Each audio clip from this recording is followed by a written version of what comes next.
अस्सलाम वालेकुम इरफान साहब। वालेकुम सलाम अली भाई, बहुत शुक्रिया। आज लेबर डे है तो आप मज़दूर हैं। आप ये बताएं, गुर्बत में इतनी महंगाई में किस तरह से आप गुजारा कर रहे हैं और किसकी गवर्नमेंट अच्छी रही है? अली भाई, देखा जाए तो आज लेबर डे है और लेबर डे को मज़दूर ही का दिन कहते हैं, लेकिन मज़दूर की छुट्टी नहीं होती, ठीक है ना। क्योंकि मज़दूर अगर काम ना करे तो ज़ाहिर बात है उसके बीवी बच्चे भूखे रह जाते हैं। कहने को तो लेबर डे है, ये लेबर डे सिर्फ एलीट क्लास के लिए है। वो लोग जो हैं वो इस छुट्टी को भी इंजॉय करते हैं और वो सारी फैसिलिटीज़ को इंजॉय करते हैं। दूसरी बात आपने कही कि हुकूमत किसकी अच्छी रही, तो मज़दूरों के हवाले से भुट्टो साहब जो थे उन्होंने नारा लगाया था रोटी कपड़ा और मकान। उसके बाद ज़रदारी साहब की हुकूमत आई तो उसने गरीबों के बारे में बहुत कुछ सोचा था, निचले तबके के बारे में। इसके अलावा मुझे और कुछ नहीं नज़र आया निचले तबके के बारे में किसी ने सोचा हो। क्योंकि मैं आपको बताता हूँ कि ज़रदारी साहब की जब 2008 में हुकूमत आई तो ज़रदारी साहब ने निचले तबके के लोगों की, मतलब कि पुलिस वाले, सिपाही लेवल के, नीचे मज़दूर तबके के, उन्होंने सैलरीज डबल कर दी थी, ठीक है। तो ये सबसे बड़ा जो है ये क्या कहते हैं, गरीब लोगों के लिए एक सहारा था। तो अभी भी हम यही चाह रहे हैं कि हमारी ख्वाहिश भी है और हम चाह रहे हैं कि ज़रदारी साहब दोबारा मरकज़ में आएँ। तो ज़रदारी साहब और जो बिलावल भुट्टो है, बिलावल भुट्टो यंग लीडर है, तो बिलावल भुट्टो जो है वो उसको सोचना चाहिए यंगस्टर के लिए। और ज़रदारी साहब ने जिस तरह नीचे वाले लोगों के लिए सोचा था, बिलावल को भी अपने अब ये चीज़ें जो है अपने हाथ में लेनी चाहिए। क्योंकि अभी भी वो पाकिस्तान के एक बहुत बड़े ओहदे पर फायज़ है, तो उसको इस ओहदे पे रहते हुए जो है अब ये काम करना, जैसे खान साहब की हुकूमत आई तो खान साहब ने हाउसिंग सोसाइटीज़ जो है नया हाउसिंग स्कीम शुरू की गरीब लोगों के लिए, निचले तबके जिन लोगों के पास घर नहीं है, जो रेंट पे रहते हैं, मज़दूर तबके के लिए।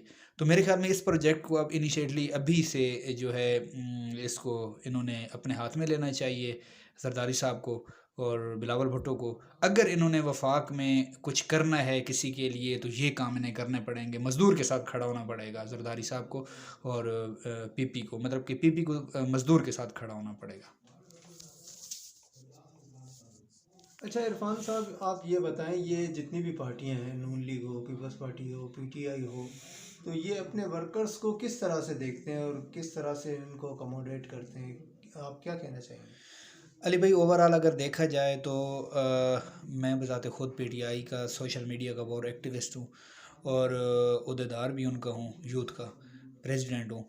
मसला सिर्फ ये है कि ये जितनी भी पार्टियां, यहाँ पे पैसे वाले लोगों को तरजीह दी जाती है। यहाँ पे जितना मार वर्कर खाता है ना, हर चीज़ में, जलसे में, धरने में, सोशल मीडिया पे, हर जगह पे। लेकिन मैंने जिस हद तक, मैं जब से मैंने होश संभाली है, मैंने जो देखा है सिर्फ वर्कर के मुकद्दर में धक्के ही आते हैं, ठीक है।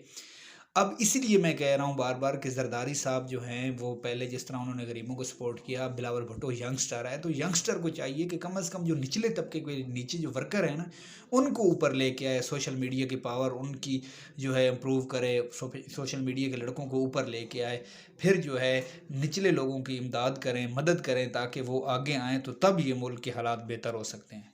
अगर आपको जो है, अगर ये ऑफ़र दी जाती है या ये आपको कहा जाता है कि आप सोशल मीडिया का हिस्सा बने, तो आप क्या कहेंगे? देखें, जो मेरे मुल्क के लिए और जो मेरे इलाके के लिए बेहतर होगा ना, मैं उसको देख के करूँगा, ठीक है।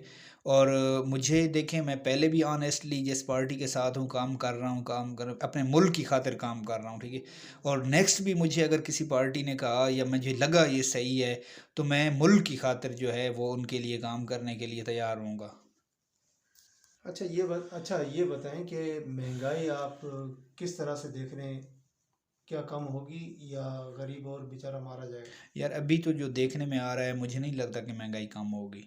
महंगाई दिन ब दिन बढ़ती जा रही है। जिस तरह पहले 1 साल पहले को देख लें, अभी देख लें, अभी तो कोई ऐसा चीज़ नहीं नज़र आ रही कि महंगाई कम हो, ठीक है। ये जितनी भी पार्टियां एक दूसरे को खींचने में लगी हैं, अगर इनका फोकस वाकई पाकिस्तान के मफाद के लिए है तो ये मिल बैठकर ये इस पे फोकस करें, महंगाई पे, गरीब पे फोकस, वही बात आ जाती है ना, निचले तबके पे फोकस नहीं।